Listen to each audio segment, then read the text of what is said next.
Ce temps de louange, c'est quelque chose de tellement extraordinaire, de tellement important. J'ai passé des heures pour préparer mon message, c'est quelque chose de très spécial, un peu ce matin, vous allez voir. Mais c'est dans la parole de Dieu, faites-vous pas de soucis. Et je ressentais ce désir du Seigneur de recevoir cette louange, cette adoration. Et dans cette louange, cette adoration, vous pouvez recevoir la guérison. Amen. Vous pouvez recevoir des bénédictions. Alléluia. Et ça, je trouve tellement extraordinaire, c'est ça doit nous encourager de le louer, de le célébrer. Ce matin, je me suis pris, pas longtemps, un bon quart d'heure, où j'ai chanté en langue. J'ai dit, Seigneur, c'est quelque chose, tu me le montres. Soyez toujours prêts. Chantez, mais écoutez. Je n'avais pas fini, je prends toujours un petit bout de papier, parce que des fois, si c'est plus long, je puisse marquer. Persévère dans ta foi. Détruis l'œuvre de l'ennemi. Alléluia, c'était la puissance. C'est à ça que nous sommes appelés, de ne pas tolérer les situations comme elles sont pour l'instant. Je reviens en arrière de 10 jours. Un matin, j'avais prié de 4 à 5 en esprit, en vérité. Et tout d'un coup, 10 minutes après 5 heures du matin, je regardais l'heure, j'ai vécu quelque chose que je n'ai jamais vécu. J'avais une sainte colère en moi, comme je n'ai jamais eu. Cette sainte colère, combien de temps est-ce que vous allez accepter les situations comme elles sont? Qu'il y a des malades parmi vous, qu'on n'ait pas beaucoup de mouvements dans l'église, ainsi de suite. Combien de temps est-ce que vous voulez encore accepter ou tolérer cela? Ça m'a choqué. J'ai dit, voilà, le Seigneur, il a vraiment envie que quelque chose change dans la situation. Je me lève le matin, j'ouvre ma Bible, je vais après le lecteur, je lis le premier verset. Allez prêcher, dites, le royaume des cieux est proche. Guérissez les malades, ressuscitez les morts, purifiez les lépreux, chassez les démons, vous avez reçu gratuitement donné. Oh, j'avais besoin de ça encore. Et quand je reprends quelques pages en arrière, où j'ai lu il y a quelques semaines, dans Matthieu 4, les derniers versets avant les béatitudes, Jésus parcourait toute la Galilée, enseignant dans les synagogues, prêchant la bonne nouvelle du royaume et guérissant toute maladie et toute infirmité parmi le peuple. Cette renommée se répandit dans toute l'Asie, et on y amenait tous ceux qui souffraient de maladies, de douleurs, de divergences, des démoniaques, des lunatiques, des paralytiques, et les guérissait. Une grande foule le suivait de la Galilée jusqu'à la Décapole, de Jérusalem à la Judée et jusqu'au-delà du Jourdain. Il me manquait encore ces 2 versets pour me donner un petit punch. Vraiment, ça m'a touché. Ça m'a touché, pourquoi? Parce que quand je pense que le Seigneur nous dit que nous allons faire ses œuvres, et même des plus grandes, ça m'a vraiment touché, Et quand je repense, j'ai prêché il y a 2 semaines sur le sel et la lumière, je pense qu'on avait en partie entendu, et je me rappelais de cette situation où je me suis fait la soupe aux légumes sans sel. Je voulais voir ce que c'était sans sel. Je vous dis qu'on n'est pas une bonne saveur pour le monde. C'est vraiment pas bon. Mais je voulais voir ce que c'était quand il nous parle d'être sel et lumière. Alors sans sel, ça ne va pas. Nous ne sommes pas appelés à être sans sel, mais nous sommes appelés à être une bonne saveur et à être une lumière. Et cette lumière, ça veut dire quoi? Ça veut dire qu'il faut sortir. Cette lumière, ce n'est pas dans notre appartement. Bon, ça peut arriver. Mais en général, c'est dehors que ça se passe. C'est dehors que nous sommes appelés à apporter cette lumière. Pendant ces quelques chapitres que je lisais, la guérison du lépreux, le serviteur du centenier guéri, la belle-mère de Pierre était guérie, la tempête était apaisée, les démoniaques ont été libérés, les paralytiques guéris, la résurrection de la fille de Jairus et les 2 aveugles. Quand j'ai lu encore ça, relu ces textes, j'ai dit, je suis insatisfait avec ce que je vis. Je ne parle pas de vous, je parle de moi. Je suis insatisfait avec ce que je vis.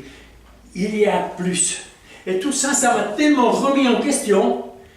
J'ai dit, qu'est-ce que je fais? Et là, j'ai vraiment commencé à chercher davantage la présence du Père, la présence de Jésus. J'ai vraiment commencé à prendre plus de temps aussi dans la prière en langue. Et ça, c'est peut-être une des clés pour progresser, pour aller de l'avant. Je vous encourage à réécouter le message de Jean-Pierre de mardi passé, où il nous a parlé de la foi qui est un muscle. J'ai trouvé très, très intéressant. Après tout cela, j'ai dit, Seigneur, qu'est-ce que tu nous dirais si tu étais là ce matin? Qu'est-ce que tu dirais si tu étais là ce matin? Vous savez, moi j'ai beaucoup de fantaisie. Je voyais le Seigneur dans cette pièce. Voilà. Avec son merveilleux habit blanc, cette ceinture en or. Ça m'a vraiment surpris. Ce visage qui rayonne comme le soleil, ses mains, ses pieds percés, et ce regard rempli d'amour qu'on a de la peine à supporter. Je voyais cette image devant moi. Et après, je le voyais, ça m'a vraiment touché le cœur. Je le voyais en train de chanter avec nous pendant la louange. Voilà, je dis, mais c'est merveilleux. Et c'est dans le fond ce qu'il désire. Mais il est là ce matin. On ne le voit pas, mais il est là. Amen, il est là. Et après, j'ai été surpris. Pendant la Sainte Seine, il avait les larmes aux yeux. Je voyais cette image. J'ai dit, waouh, il y a quelque chose qui se passe. Là, j'ai réalisé chaque fois que nous prenons la communion, nous touchons le cœur du Père et du Fils. Nous touchons son cœur, pourquoi? Parce que nous sommes fidèles d'après la parole. Chaque fois que vous rencontrez, prenez ce pain et ce vin. Et ça doit toucher le cœur du Père comme le cœur de Jésus.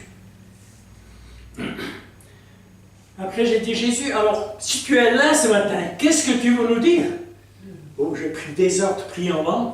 J'ai dit des heures à l'écoute pour savoir. Et ça m'a, donc, d'un côté, surpris, et de l'autre côté, c'est tout à fait normal. Tout ce qui est venu, ces pensées qui me sont venues, c'est toute la parole de Dieu. Et forcément, il ne veut pas nous donner quelque chose qui est en dehors de la parole.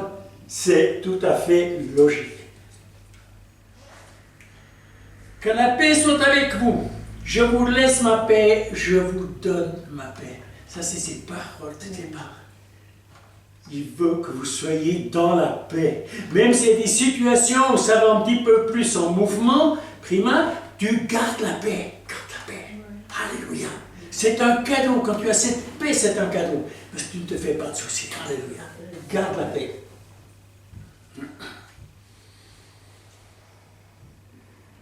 Ce qui m'a touché, je ne regarde pas le nombre, mais je regarde au cœur. Amen. Même si on est 3 ce matin, il est là. Oui. Alléluia. Alléluia. Que vous puissiez comprendre le désir de mon Père, mon désir, dit Jésus, de vous parler, de communiquer avec vous. Et là, j'ai vraiment été un peu attristé. Malheureusement, vous êtes tellement préoccupés, vous êtes tellement pris dans le charnel, dans le monde, que vous n'avez pas assez de temps pour écouter, pour venir dans ma présence, pour se prendre un moment où il veut nous parler, parce qu'il désire nous parler, il désire nous encourager. Et les paroles qui ont suivi, ça m'a vraiment choqué un peu, je dois dire franchement, où il dit donc vraiment attristé, les bénédictions, les trésors, les perles cachées que j'avais préparées pour vous, elles sont perdues. J'ai dit, Seigneur, c'est fini. Les perles, je ne veux pas les laisser tomber de côté, mais je veux vraiment les saisir. Je veux prendre plus de temps. Mais je sais qu'il ne nous met aucune pression, aucune accusation de sa part. Ce n'est pas une accusation, c'est vraiment de nous dire, prenez-vous le temps et saisissez ce que j'ai préparé pour vous, surtout ça, parce qu'il a préparé beaucoup plus pendant tout ça. Je voyais sa grâce, je voyais son amour, et toujours en permanence ça revenait. Cette image de son amour, cette image de sa grâce, qu'il a payé pour nous, qu'il a donné, comme il y a de prendre avec la Sainte Seine, qu'il a donné sa vie pour nous. Gloire à Dieu. Il désire fortement que nous soyons renouvelés de la puissance du Saint-Esprit et du feu. Amen. Amen. Il désire que tous passent par les eaux du baptême, que tous soient baptisés du Saint-Esprit et du feu, et que nous parlions en langue. Nous ayons maintenant une tendance à multiplier le parler en langue. Pourquoi? Parce que nous arrivons dans des temps où ce sera plus difficile, où ça va être pour nous comme une arme. Ça va être quelque chose de puissant. Quand on prend la sagesse, l'autorité, l'audace ou les fruits de Paul, en partie, ça vient de son prier en langue. Pas seulement, mais en partie. Parce que c'est un homme qui a eu le courage de dire « Personne prie autant en langue, en esprit que moi ». Et je dis, mais il faut quand même le prononcer. Bien sûr qu'il avait un appel spécial, c'est tout à fait clair, mais sa prière en esprit, en vérité, a ouvert l'écluse des cieux. Amen. Et là, nous savons ce qui s'est passé. Paul était l'évangéliste par excellence qui a ouvert je ne sais combien d'églises et des centaines se sont données au Seigneur. Paul dit aux Corinthiens, si tu parles en langue, en esprit, si tu parles en langue, ton esprit est en prière, mais ton intelligence demeure stérile. Ça veut dire quoi? Elle demeure stérile, c'est-à-dire quand je prie en langue maternelle, je suis obligé de faire mes phrases, je suis obligé de réfléchir. Tandis que si je prie en langue, c'est comme une source qui coule. Il n'y a pas besoin de réfléchir. C'est l'esprit qui parle à l'esprit. Alléluia. C'est tellement extraordinaire. Celui qui parle en langue s'édifie lui-même. J'ai repris dans la Bible allemande, c'est pas marqué édifier, c'est marqué ça fortifie votre foi. Amen. Soyez encouragés. Oui, soyez encouragés. Il y a tellement de possibilités de temps dans la journée où nous pouvons le faire. Moi, quand je passe l'aspirateur dans mon appartement, je prie en langue. Mais c'est permis. Et ça dérange personne. Ça dérange personne. Ce qui m'a presque, disons, le plus touché, qui m'a vraiment fait pleurer, c'est la situation où Jésus dit « Je suis dans la tristesse ». Et tout d'un coup, il me revient ces paroles que vous connaissez dans l'Apocalypse, dans les 7 églises de l'Asie, où il leur dit une chose très spéciale, « Mais j'ai contre toi le cœur de mes serviteurs, de mes sermons ne brûle pas pour les perdus. Notre cœur ne brûle pas assez pour les perdus. » Ça m'a fait mal, ça m'a fait mal. J'ai dit, oui, effectivement, si je repense à ma vie, je dois dire, c'est vrai, mon cœur n'est pas assez rempli d'amour pour les perdus. Des milliers partent tous les jours sans être sauvés et ils sont perdus à jamais. Pour le Père comme pour Jésus, une âme perdue, c'est une âme de trop. C'est une âme de trop. Et vraiment, ça m'a vraiment touché là. Il désire vous donner cet amour. Est-ce que vous êtes prêts ce matin à recevoir cet amour pour les perdus? Ou le fardeau pour le perdu, comme vous voulez. Mais ce ne sera pas un fardeau lourd, ce sera quelque chose de léger. C'est le cœur qui est touché. Ce cœur est rempli d'amour pour les perdus. Nous ne pouvons plus nous taire, je suis sûr. Et là, je désire vraiment que, dans ma personne, ça progresse. Que ça progresse. Alléluia. Je connais vos œuvres, je connais votre temps de prière. Ce matin, on a eu un moment tellement merveilleux. J'ai tellement apprécié. Pour ceux qui savent, on prie toujours de 8 à 9. Et on prie en esprit, c'est tellement merveilleux de voir comme le Seigneur commence à parler dans la situation. C'est tellement extraordinaire. C'est des prières après plus précises. Je connais l'enseignement de votre pasteur, j'ai vraiment eu à cœur, et le Seigneur, il est réjoui de son enseignement. C'est lui qui te dit, c'est pas moi. Amen. Il désire que nous prenions plus de temps pour creuser dans la parole. Si je vous dis tout ça ce matin, c'est pas un fardeau que je vous mets. On a tous le temps nécessaire pour se prendre un moment pour le Seigneur. Et là, justement, il nous conduit dans ce nouveau niveau de prière. que j'apprécie beaucoup, les sujets de prière précis, les sujets de prière qui sont vraiment ciblés, et vraiment la prière prophétique que j'aime tellement, ou vraiment comme nous l'avons revêtu ce matin, où le Seigneur nous parle pendant que nous parlons en langue, il nous donne des images, il nous donne des situations pour lesquelles nous devons prier. Et ça, j'apprécie beaucoup ça. Parce que je sais que ce n'est pas nous qui fabriquons quelque chose, mais je sens que c'est l'Esprit de Dieu qui nous conduit et qui nous apprend à nous mettre dans la brèche. Et des noms qu'il nous donne pour intercéder pour des personnes très spécifiques. Soyez vigilants. Quand plus vous priez, plus l'ennemi va essayer de le déstabiliser. Soyez toujours vigilants, soyez toujours vraiment réveillés à ce niveau-là. Ce qui m'a surpris, il va nous mettre à l'épreuve. D'une façon toute simple, vous allez voir ce qui va se passer dans les jours à venir. Je sentais ça très fort. Il va placer des personnes sur votre chemin et vous serez 100% persuadé qu'il désire que vous parlez de cette personne. Il n'y a pas de doute. Je suis sûr que je sentais ça très fort. Vous allez voir, il va mettre des personnes sur votre chemin, peut-être à la Migros, à la COP ou dans la rue, je ne sais pas, et tout d'un coup, vous allez savoir, cette personne, je vais lui témoigner. Et c'est la même chose avec la guérison. C'est la même chose pour les miracles qui se produisent aussi dans la rue, qui sont dehors. On peut aussi se produire à l'intérieur, mais c'est aussi pour l'extérieur. Ça m'a beaucoup, beaucoup encouragé. Alléluia. Ce qui est important, c'est de réaliser qu'il ne nous met aucune pression. Ce n'est pas quelque chose que nous devons faire, c'est quelque chose que nous aimons faire. Parce que le cœur est transformé, notre cœur a été visité par le Seigneur. Alléluia. Ce n'est pas nécessaire d'avoir fait l'école biblique pour dire à une personne que Jésus l'aime. Pour lui dire, est-ce que tu es sauvé? Est-ce que tu connais Jésus? Est-ce que je peux prier avec toi? Je n'ai pas besoin d'en faire l'école biblique. Jean-Pierre est d'accord avec moi, je sais. Ce n'est pas nécessaire. Et je veux vous dire que je me réjouis déjà des témoignages. Je m'attends vraiment à des témoignages.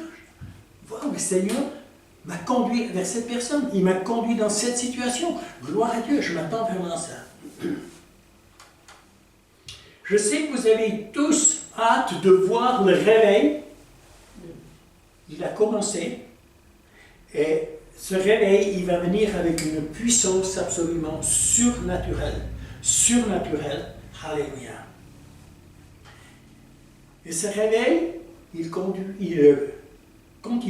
avec vous, comme avec moi. Amen. On est tous appelés. Alléluia. Gloire à Dieu.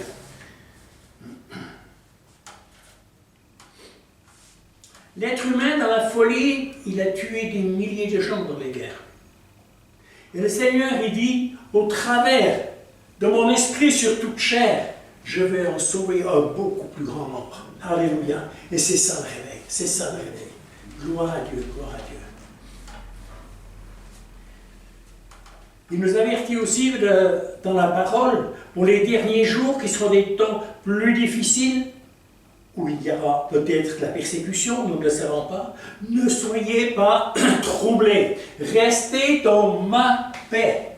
Même si des situations plus délicates qui commencent à venir, restez dans ma paix. Il est avec nous jusqu'au jour où il vient nous chercher dans sa gloire.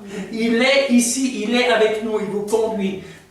Je pense même à des situations qu'on va commencer à voir progressivement où il y aura certaines choses qui manquent au niveau de l'alimentation. N'ayez pas peur. C'est lui qui nourrit les oiseaux, les moineaux. À combien plus forte raison il va le faire pour vous? Il nous le promet dans sa parole. Alléluia. Gloire à Dieu. Gloire à Dieu. Soyez mes fidèles serviteurs et servantes. Soyez mes fidèles serviteurs et servantes. Il compte avec vous. Il compte avec moi. Alléluia. Paul, il dit à Timothée, prêche la parole, insiste en toute occasion. Et les paroles que Paul dit à Timothée. Cette église, elle va se remplir. Je le voyais clairement, elle va se remplir. Mais c'est lui qui rajoute. C'est pas moi. C'est lui qui rajoute à l'église. Alléluia. Et il dit à la fin, j'étais vraiment touché, il nous aime d'un amour inconditionnel qu'on ne peut pas saisir. C'est un amour tellement puissant, je pense à ces personnes qui ont le privilège de passer au ciel à un moment qui ont fait la mort imminente, et tous ils disent la même chose. Ce regard, on est comme transpercé, c'est absolument quelque chose de divin, c'est divin, c'est divin. Alléluia. Je reprends juste les points pour moi les plus importants. L'importance du parler en langue, l'importance de la prière en langue, de vraiment se prendre aussi le temps, comme nous le faisons ici, nous pouvons le faire aussi à la maison. Nous pouvons prier en esprit, être à l'écoute. Est-ce que le Seigneur va me dire quelque chose? Peut-être qu'il va me dire, je ne sais pas, cet après-midi, va vers telle et telle personne faire une visite. Mais il faut que je me prenne un moment d'écoute. Bon, ça peut aussi se passer pendant que je suis en train de prier en langue. Évidemment, la situation qui m'a le plus touché, c'est la situation des perdus. Parce que notre cœur n'est pas rempli de cet amour. C'est triste, évidemment, quand on réfléchit que chaque jour, il y a des milliers de personnes qui sont perdues pour l'éternité. Je pense que ça doit aussi un peu nous réveiller. Seigneur, je veux te servir. Seigneur, ouvre mon cœur. Donne-moi vraiment cet amour. Donne-moi vraiment cet amour. Que je puisse persévérer là-dedans. Et la situation qu'il désire nous parler. Il désire nous parler. Il désire tellement la communion. Autant le Père que le Fils, il désire tellement être en communion avec nous. Et il a tellement de choses à nous dire, mais il faut se prendre un moment. Ça ne peut pas passer pendant que je suis dans mon activité journalière. Il faut un moment, que ce soit le matin, que ce soit le soir. Essayez de vous prendre un moment. Vous louer un moment, vous l'adorer un moment. Puis après, vous êtes à l'écoute. Je suis sûr qu'il va vous parler. Je suis sûr qu'il va le faire. Parce qu'il vous aime chacun. Il ne fait pas de différence. Amen.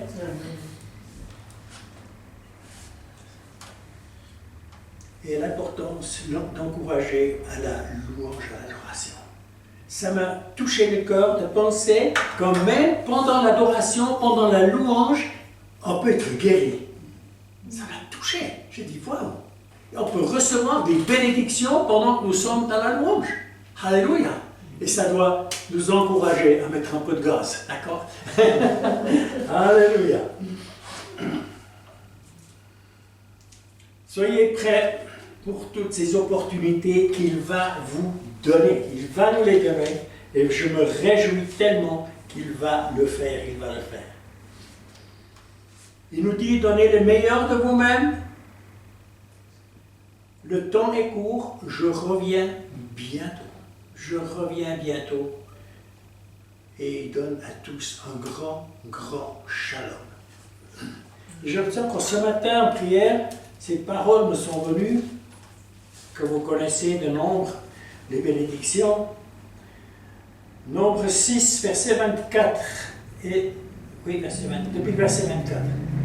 Que l'Éternel te bénisse, qu'il te garde, que l'Éternel fasse luire sa face sur toi, qu'il t'accorde sa grâce, que l'Éternel tourne sa face vers toi et qu'il te donne, encore une fois, la paix. Amen. Amen. Il veut vous donner la paix.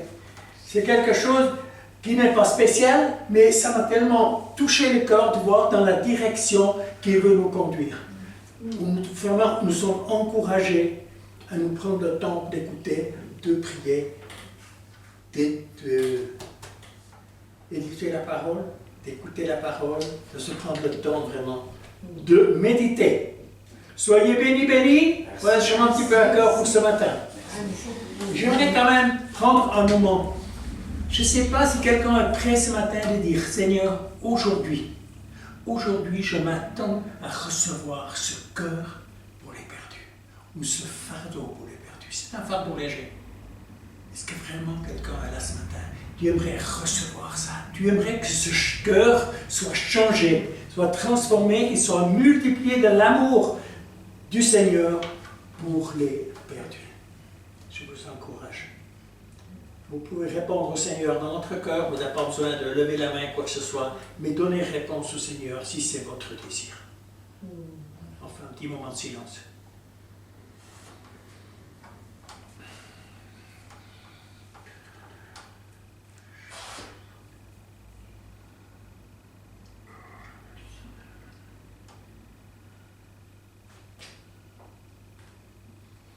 Seigneur, je te dis merci, tu connais les cœurs, comme tu l'as dit, que tu regardes pas en nombre, mais au cœur. Et ce matin, tu connais les cœurs qui ont répondu à cet appel. Je te dis merci, Père, parce que tu es là pour nous encourager, pas pour nous mettre de la pression, de nous pousser à faire quelque chose, mais de le faire dans ton amour, dans ta grâce. Merci infiniment. Je te donne toute gloire, tout honneur, toute adoration pour le changement que tu fais dans ma vie, que tu fais dans la vie de mes frères et sœurs. Dans le nom puissant de Jésus. Amen. Amen. Amen. Gloire à Dieu.